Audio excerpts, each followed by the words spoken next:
Well, good afternoon. I'm New York State Commissioner of Taxation and Finance, Tom Maddox.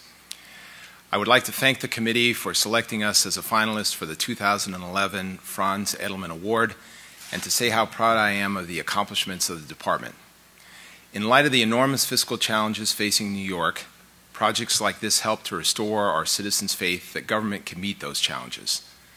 New York State is continually rethinking its core operations and identifying strategies to provide better results and maximize resources. The revenue that our agency collects typically represents over 40% of an annual state budget that exceeds $130 billion.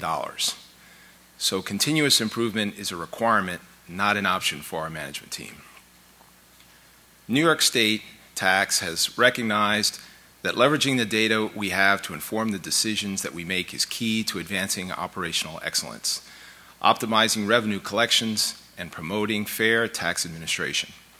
The Case Identification and Selection System, fondly referred to internally as CISS, represents a remarkable application of operations research and business analytics used to balance the natural tension between maximizing collections and minimizing the burden placed on taxpayers. CISS promotes fair and more efficient collections actions by using past behavior to predict what action will maximize the collectability of a debt, even if it is no action at all. CISS enables us to make optimal collection decisions and to produce increased revenue, use resources efficiently, and promote more equitable taxpayer treatment. It creates better results for taxpayers, our employees, and the state of New York. Thank you for allowing us this opportunity to let others know about our success. Now I will turn it over to Jerry Miller, the Director of Operations Analysis from our Collections Division, who was our project leader on CISS.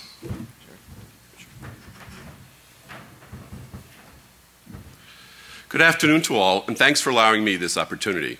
In many ways, CISS is the fulfillment of over a decade of work creating a state-of-the-art collections operation for the citizens of New York, and I am proud to be here to tell you about it.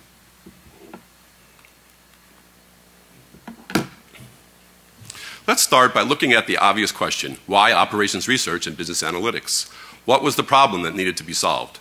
To understand why New York State sought an OR-based solution in 2005 to improve our collections on delinquent taxes, it is first important to understand what happened over the previous decade. Starting in 1995, collections had undergone a transformation that resulted in the creation of a modern operation with a real success story to tell even before CISS. Let's start with how things were in 1995. Collections did have a small call center. However, the bulk of operations consisted of field agent, staff with assigned caseloads who collected the old-fashioned way by knocking on doors and using shoe leather as their primary resource. We tried to collect using a centralized call center staff, but if that failed, the case was sent to the field. Our caseload consisted of a little under 1 million active tax debtors, and we were able to collect just over 500 million. By 2005, how we approached collections had altered significantly. Necessary but costly field staff have been reduced to 1/3 of the operation, centralized staff now representing 2/3. Through more efficient processes and the automation of major enforcement actions such as warrants and levies, staff overall have been reduced by 1/3. The end result was a doubling of revenues to $1 billion. However, I'm sure everyone has noticed something had not changed. Highlighting it in red probably doesn't hurt. Cases still started in the same place and followed a linear path from there. By 2005, collections had invested countless staff hours and significant money in modernizing its operations, yet we were still treating all tax debtors as if they were the same. Generally, they all started in the same place. Exceptions were based on very simple rules, mostly dependent on dollar value and tax type alone. Once they got into collections, most tax debtors followed a very linear path. If the case reached the point on the path where an action was allowable, that action was taken. Our collection operation was based on a one-size-fits-all approach. Collections had achieved many of its goals and had a real success story to tell, but something was missing. The solution sought needed to break this one-size-fits-all approach to the collection process. One size does not fit all. To start with, how do we know we are keeping the right cases in the call center? Maybe more should be going directly to the field, those that really need the intervention of a field agent to effect collections. If a case needs the expertise of a field agent, why was it languishing in the central office for months, reducing its collectability? Getting the right case to the right resource as fast as possible was essential. Beyond the obvious inefficiency of not assigning the right case to the right resource, this one-size-fits-all approach was also less than equitable. Actions were being taken that were based on where someone fell in the process without regard to their prior history. The tax debtor that had a long history of chronic debt was giving the same phone call as the one who had paid taxes timely for years and made a simple error that resulted in a bill. In short, we were basing our decisions on what could be done, what was legally and procedurally allowable at a point in time, instead of what should be done, what action is most likely to affect collection on this case now and over the collection cycle. In light of the fact that there are more allowable actions than resources to take those actions, which ones need to be done now, which ones can wait, and which ones may never be necessary at all. We had a wealth of data about what worked in the past and what didn't work. Why were we using it to inform our decisions? Let's take a look at some of the challenges associated with solving this problem. At this point, the problem was clear, but how could we solve it? After all, if it was easy, we would have done it already. The sheer size and diversity of our inventory is in itself an obstacle to overcome. The active delinquent inventory in New York State tax consists of more than 800,000 taxpayers, approximately 70% individuals and 30% businesses of all sizes. There are another 1.2 million in inactive status for a total inventory of more than 2 million taxpayers. These cases include assessments on more than 20 different tax types for reasons from simple non-payment to complex audit issues. The solution chosen could not just make a recommendation based on immediate expected rewards. The collection cycle is controlled by factors that supersede what may otherwise be a viable decision. For example, in order to ensure due process for tax debtors, we are required to file a tax warrant before any other civil enforcement action is possible. The warrant itself may generate revenue, but it is also unnecessary to anticipate when filing a warrant now will be needed because eventually a levy will be required to collect, and when neither action is required to effect collection. Any viable solution needed to be able to include a comprehensive series of business rules that makes decisions consider the likelihood of collections at all points in the cycle. Finally, I would be remiss not to comment on the very real issue of the existing culture within collections. Our staff is justifiably proud of its accomplishments and not always trusting that reliance on data results in a decision that they would instinctively know to be true, that's different than a decision that they would instinctively know to be true based on their gut, their instinct. The concept that inaction can sometimes be the right action is foreign to us. Any operations research solution would need to address this issue directly and provide quick results to gain acceptance. New York State needed to have a means to guide our decision process in the collection cycle that leveraged the vast amount of data we already had. We had a sophisticated state-of-the-art collection operation that lacked the engine to ensure that it was being used to its maximum performance. Operations research and business analytics provided that engine. Let's hear from IBM about how we partnered with them to do it.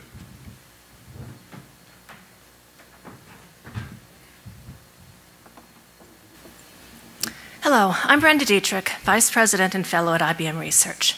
I direct the Business Analytics and Mathematical Sciences Department at IBM's Watson Research Center, and more broadly, I'm responsible for the entire strategy of optimization and analytics in the global IBM research organization. This strategy is key to IBM's business today. It is the cornerstone of many of IBM's recent initiatives, such as Smarter Planet, Smarter Energy, and Smarter Government. The research focus of our department has a large overlap with that of Inform's. We focus on data analytics, optimization, and their industry applications. Part of our mission is to add value and differentiation to various aspects of IBM businesses, such as software products, research services, and improving internal operations. Our other mission, of equal importance and weight to us, is the contribution to the global scientific community. We take pride in our publications, patents, prizes, and awards, as well as offering open source software, libraries, and adjunct faculty to leading universities. We have many successful activities in methodological research and applications projects in the respective areas of analytics and optimization. But I see an emerging opportunity in combining analytics and optimization for solving complex business problems. Historically, modeling a physical process and then using that model to optimize has been done extensively in engineering and related fields. But this has been less true of processes that lack a physics, such as business processes. However, with the wealth of digital data that's available in business domains today, it's becoming feasible to build credible behavioral models of the non-physical processes. Relevant examples include such processes as consumer behavior, advertisement effectiveness, and the debt collection processes. The project with the State of New York in tax collection optimization is one of the first examples in this category in which analytics and optimization were combined in a synergistic manner to provide significant business value. Beyond being a successful application of cutting-edge technology to an important real-world problem, this work is of particular interest to IBM because of its strategic importance. Now, let's see some details of this technology.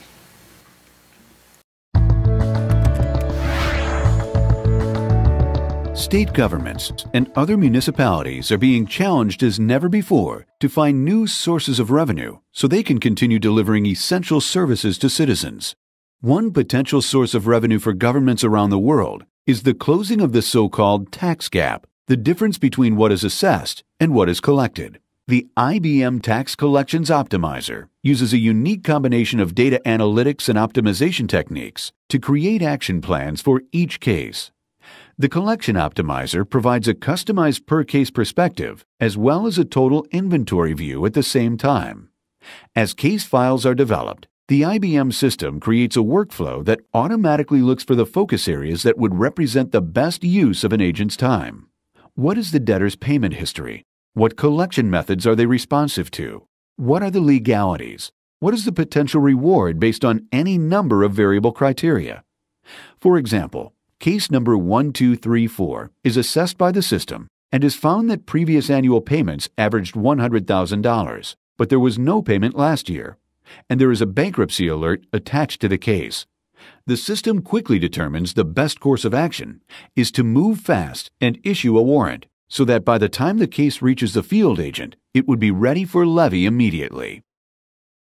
Meanwhile, case number 5678 is analyzed and notes previous annual payments averaged $10,000, but there was no payment last year, and the taxpayer has responded well to phone calls in the past. There is also indication that the business is still active. For this case, the system determines that the case may self-resolve and recommends a phone call to be made from the call center without elevating the case to the more cost-intensive field office. With IBM's Tax Collections Optimizer, the application of advanced analytics can give governments a much-needed advantage over today's sophisticated tax evasion techniques, while potentially leading to millions of dollars in revenue from increasing the intelligence of their operations and ultimately closing that ever-elusive tax gap.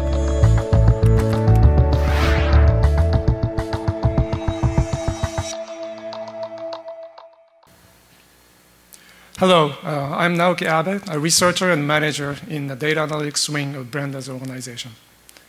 As noted by Jerry, the tax collections process is a complex process involving various restrictions and constraints arising from business, legal, organizational considerations. Consequently, most existing approaches in the market rely on rigid, manually constructed rules.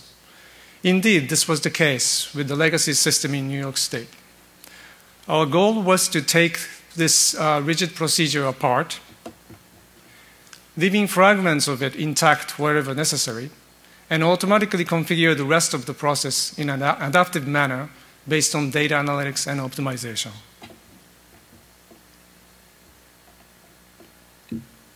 In order to do so, we need a mathematical framework or language to describe such a complex business process. And the framework we use is the so-called constrained MDP, or Markov Decision Process. Once we have such a language that allows us to describe a complex collections process, we can then estimate portions and optimize aspects of it. As most of you are familiar, MDP consists of states, actions, and rewards as its main ingredients. As is shown here in the schematic view of a collections process as an MDP, taxpayers can be viewed as transitioning from states to states, depending on their stage in the collection process. Actions are the collections actions taken onto them by the tax authority, and the rewards are some function of the amount collected. A prime example of complication due to legal considerations is the requirement that a warrant be issued before a levy can be performed.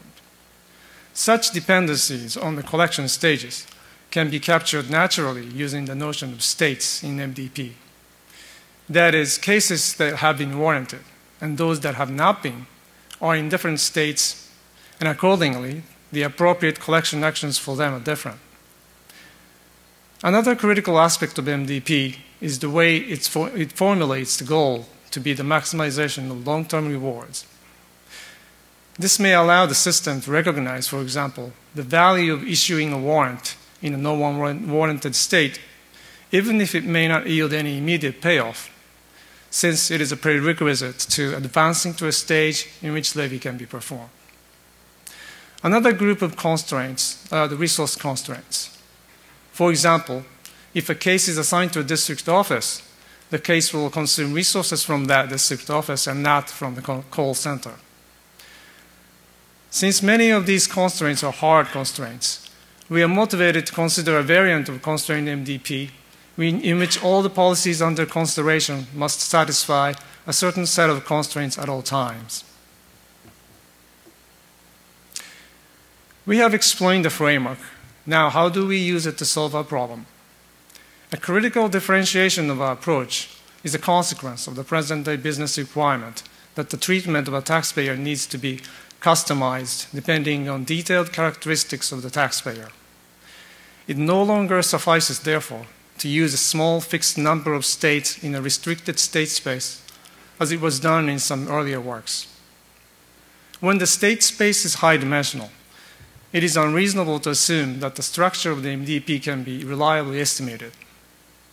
We are hence motivated to turn to a constrained version of the methodology collectively known as reinforcement learning, or CRL, for solving MDP given only access to the data generated from it.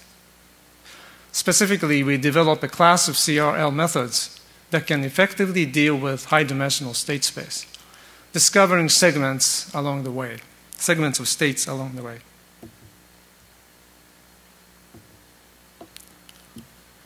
Here is an informal description of how CRL method works.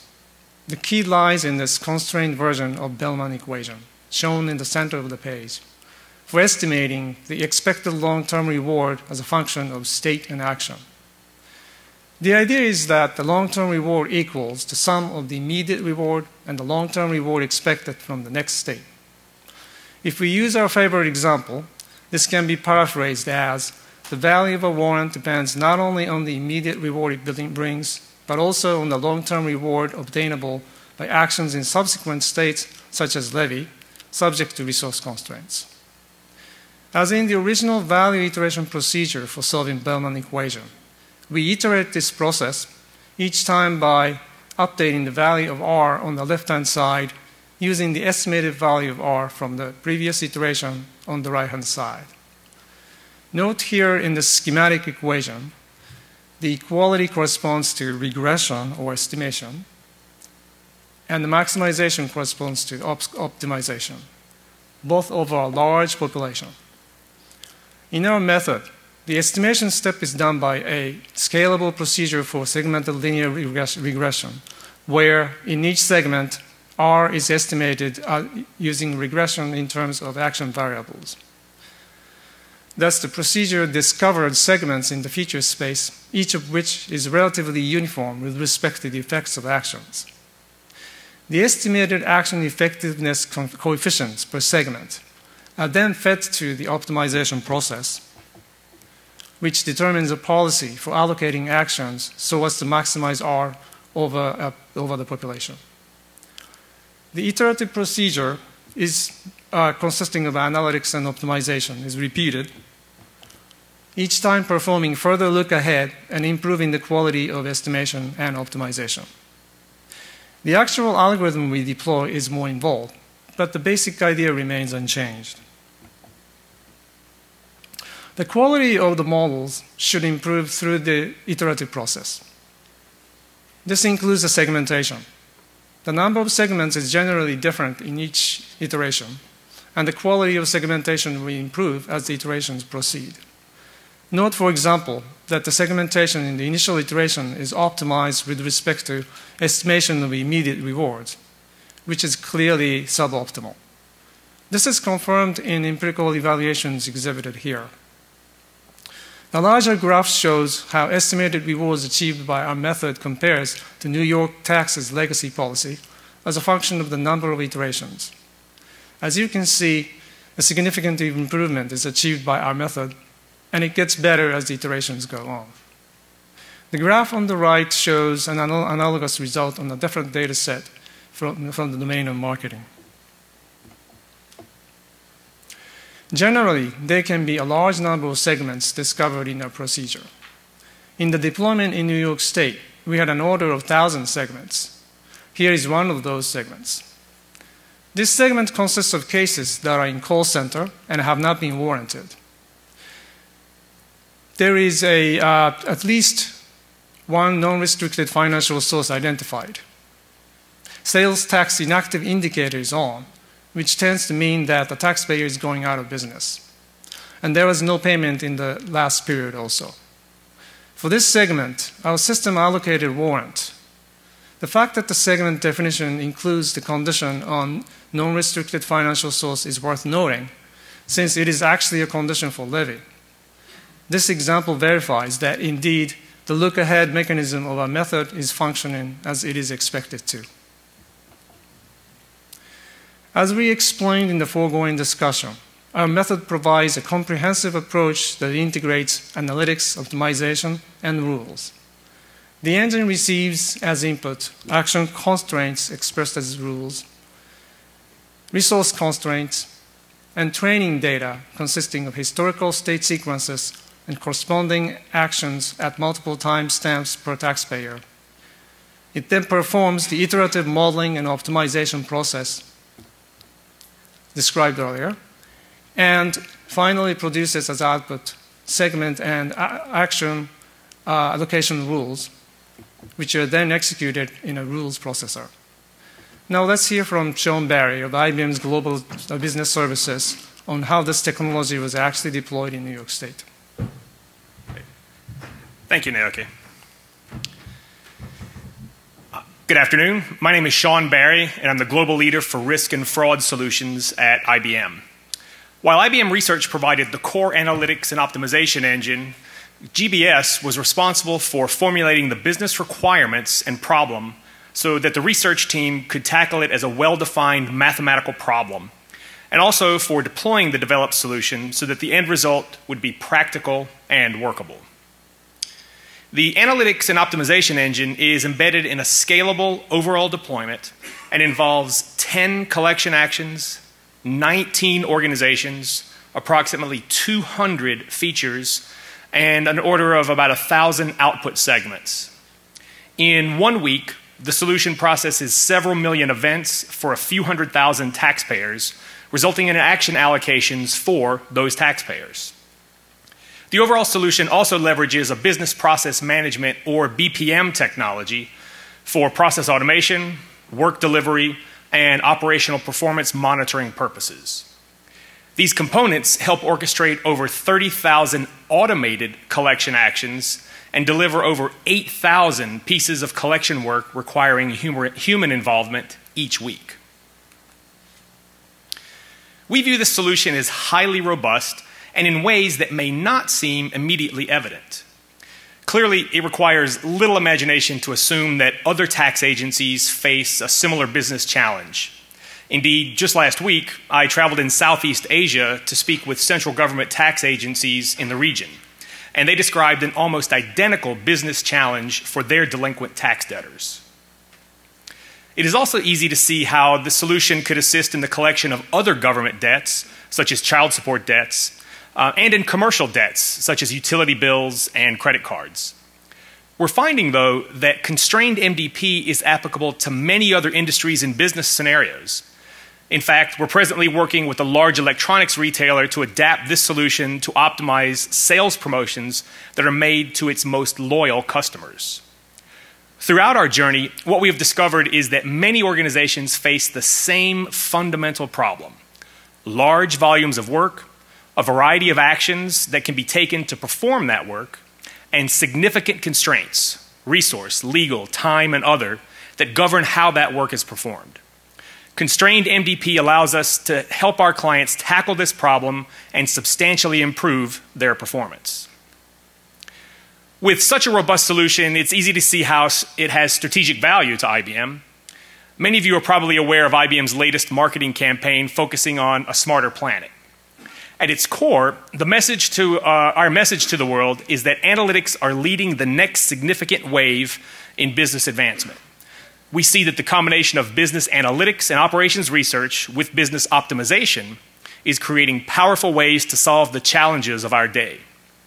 When such analytics are embedded in the processes and systems that drive daily decisions, that marriage yields breakaway improvements in performance, or part of what we call a smarter planet. Our solution has gained the attention of the most senior executives in IBM because of its importance to our partners at New York State and because of its strategic importance to our corporate strategy. Please direct your attention to Frank Kern, who is the Senior Vice President at IBM and one of our leading executives. Hello, I'm Frank Kern, IBM Senior Vice President and Managing Partner of IBM Global Business Services. It's an honor for us to be considered, along with our valued client, the New York State Department of Tax and Finance, for the Edelman Award. So thank you very much for this opportunity. What I'd like to convey is the highly strategic nature of this work to IBM. First, you should understand that IBM has committed itself to 4 strategic growth initiatives, just 4. They are cloud computing, our work in the growth markets of the world, the company's Smarter Planet strategy, and business analytics. And as our chairman and CEO, Sam Palmisano, has said, there is no such thing as a smarter planet without business analytics. I can't think of any better way to illustrate just how critical this is to us, driving everything from our investment decisions, our acquisition strategy, the development agendas of IBM research and software, the way we hire and train nearly 8,000 experts in our global business analytics consulting practice, and of course, our work with clients like New York State Tax and Finance. The tax collections optimization solution is at the leading edge of our strategic direction in analytics for just this reason. Across all our analytics efforts, we believe there is a difference between an informed business decision and an optimized decision. And tax is a stellar example of just this. Once we apply an analytic solution to evaluate delinquent tax debts, a decision has to be made. Does a client have to view every instance of delinquency equally, or can we optimize the decision on the methods of collection, as well as prioritize the offenders most able and likely to pay? That's the decision.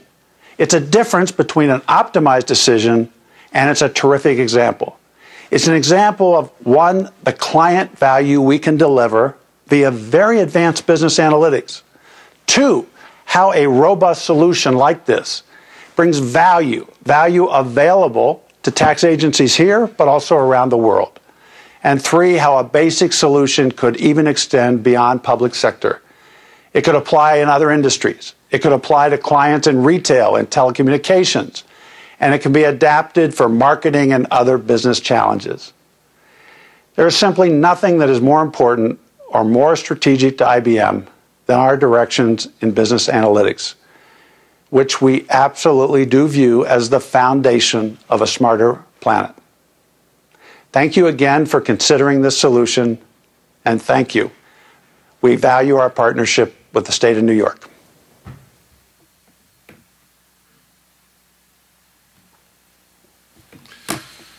That was great. So now for what is really the important part, the results. After all, this is not about interesting theories or fascinating math formulas, but they are pretty cool. None of this matters unless it solves real-world problems and gets results. While secondary benefits, such as reduced enforcement actions, are nice, it should be clear to all that the primary motivation for deploying operations research and business analytics at DTF, Department of Taxation and Finance, was to increase revenue. The goal was achieved beyond expectations and despite a reduced workforce and a still struggling economy. The increase of 8.22% over 2009 revenue is particularly impressive because of how successful 2009 had been. The unusual 5.5% increase in 2009 had been anticipated because of an implementation of a new legislation that compelled banks to match their account holders to judgment debtors. This resulted in a surge of new levy sources, and levies on those sources accounted for almost a third of the increase in 2009. Collections did not project that this level of new sources would be repeatable after the first matches.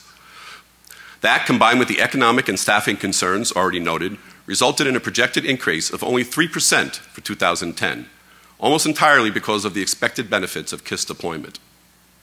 This made the actual increase of over 8% even more of a pleasant surprise. Even if we assume only half the increase was the result of CISS, the first-year results show more than $40 million. Projected over the next 3 years, we at minimum expect CISS to generate $120 to $150 million. This all, of course, begs the question, how do we know it was CISS that caused the increase? First, we asked ourselves if it was the economy. After all, late 2007 into 2009 had been a recession period with slow signs of recovery starting mid-2009. We looked at the last time we had a recession, which was in 2001. Did we see a marked increase in collections in the years immediately following that recession?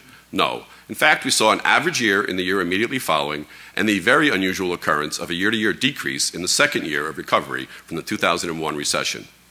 This would indicate that, if anything, we should expect at best average collections in 2010 based solely on the economy. As an additional check, based on the judge's questions after submitting the competition paper, we also put in a request to other states to let us know how they did year-to-year, 2009 to 2010. We've only heard from 5 states so far, but only one of them reported a year-to-year increase of any kind, and they had just completed a modernization project in 2009. 3 of them reported a year-to-year decrease. Next, we asked, did we have more staff? As you can see, we in fact had less staff in both the contact center, 7%, and the field, 3%.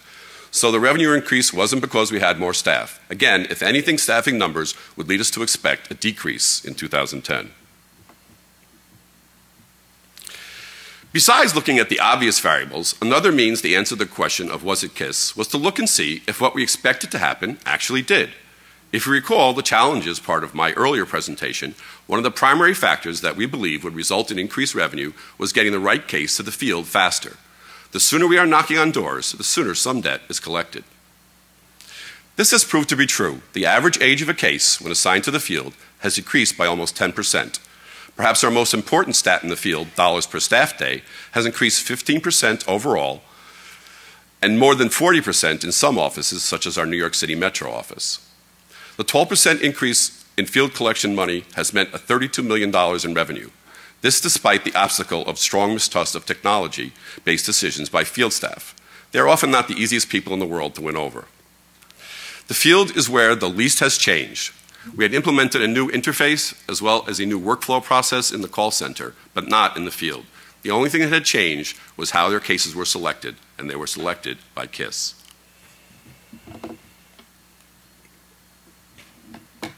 Another primary goal was to improve the quality of our enforcement actions.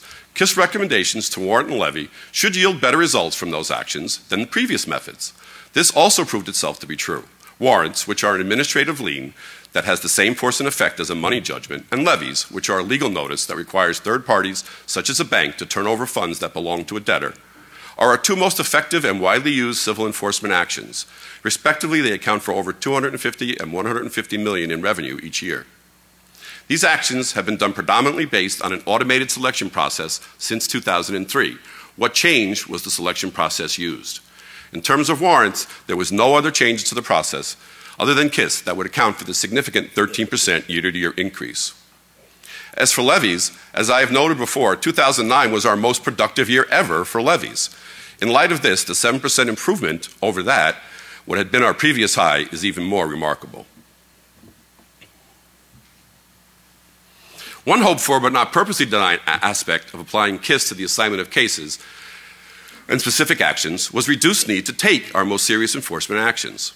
Remember, revenue, which is always our primary goal, increased from these actions. However, at the same time, the numbers of actions taken were reduced by 9% and 3% respectively. That may not seem like much, but it really means is that 35,000 individuals did not have to have their credit ratings ruined. did not have to get to their bank and find out someone else had taken out all their money, the money they'd already written checks on. 35,000 New Yorkers got a little bit more time to work out their debt voluntarily, and that's really better for everyone. This raises the issue, is CISS fairer? This is the most controversial claim put forth as a result of the New York State analysis of the benefits from CISS. Is CISS fairer? CISS was not purposely designed, nor does it specifically include any consideration of fairness when making recommendations. They are based on a risk-cost-reward model, though adding a fairness component is something we are exploring.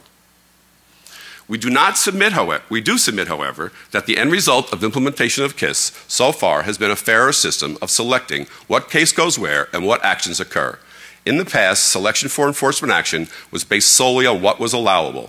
If a case had matured to the point where a warrant was legally permissible and it was unresolved, it would be selected for warrant. If it was still unresolved, it would be selected for levy. This was done without regards to the expected results of the action or any consideration as to whether or not this type of taxpayer, one who fell into this segment, may have paid the outstanding debt without the need to take the action. Under CISS, this is no longer true.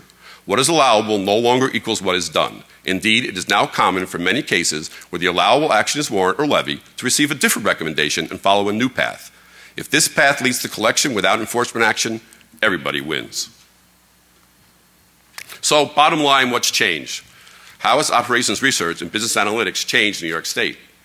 Well, for taxpayers, those 90% who pay their taxes on time, maybe not with a smile, but on time, we are now maximizing the investment made over the last decade in creating a state-of-the-art collection operation that gets back every dollar and helps level the playing field for all New Yorkers. For tax debtors, businesses in particular are seeing our faces at the door sooner. They can no longer count on long delays before someone pays attention. Actions are now based on what will likely result in collections, not just what is allowable. At the tax department itself, within New York State tax collections specifically, the idea that data really can inform decisions is catching on, and that will help us moving forward. There is nothing like success to convince people of something. The success of CISS has made all parts of the department take a closer look. Operational research is the future at tax. We already use it to spot fraud, select audits, and of course for collections. Potential future applications include billing analysis. Perhaps the most important change brought on by CISS is a reassessment of long-held core beliefs. Many, such as the importance of time and collection, were confirmed through CISS. But others, and particularly the idea that action is always good, are being challenged. Action is not always good. The right action at the right time by the right resource is the real goal. The door to making decisions informed by what we know has been opened by operations research and business analytics. We only see it getting better. Thank you, and let's hear from some others at New York State.